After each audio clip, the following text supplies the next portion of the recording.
Ons gesels die maand by die gemeente oor praat in liefde. En die logiese stukkie in die Bybel is natuurlik 1 Korintiërs 13. Ons go-to wanneer ons begin praat oor liefde. Nou, ons ken daardie woorde baie goed. Die liefde is geduldig, die liefde is mooi, die liefde is vriendelik. Alles baie mooi woorde. Maar as ons eerlik is, kan dit nogal oorweldigend voel. Ek weet vir myself is daar verse hier wat my regtig uitdaag. Daar's dae wat ek kort af is, waar ek ongeduldig is en dalk selfs baie daar selfsugtig. En dit voel dan asof ek hierdie liefdestoets dryp. En ek dink dis 'n gevoel wat ons almal ken. Daardie spanning van, dis wat ek wil wees, maar ek kan nie. En ons lees 1 Korintiërs 13 en ons voel, wow, dit is hierdie hoë standaard.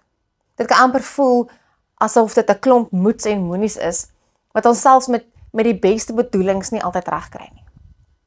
Maar ek het begin dink, daar is dalk 'n ander manier om hierdie gedeelte in die Bybel te sien. En ek dink wanneer ons dit doen, kan ons begin deur te kyk na die agtergrond. Paulus het geskryf aan 'n kerk in Korinte wat gesukkel het. Daar was bekleierery, daar was verkeerde dinge wat gebeur het en daar was 'n klomp onenigheid. En ek dink Paulus se boodskap is, die probleem is nie net die verkeerde dinge wat mense doen nie. Die eintlike probleem is die toestand van hulle verhoudings. Die bekleierery en al die ander probleme was eintlik net tekens van verhoudings wat seer gekry het. Die bekleierery en al die probleme was eintlik net tekens daarvan dat mense nie 'n span was nie. En ek dink dis iets ook wat ons kan leer.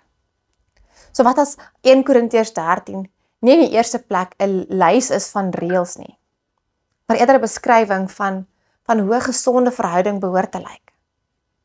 Dink daaroor. Hoe lyk 'n plek waar liefde kan groei? Hoe lyk 'n span wat goed saamwerk? 'n Plek waar mense veilig voel waar hulle gevoel word, hulle word gehoor en verstaan.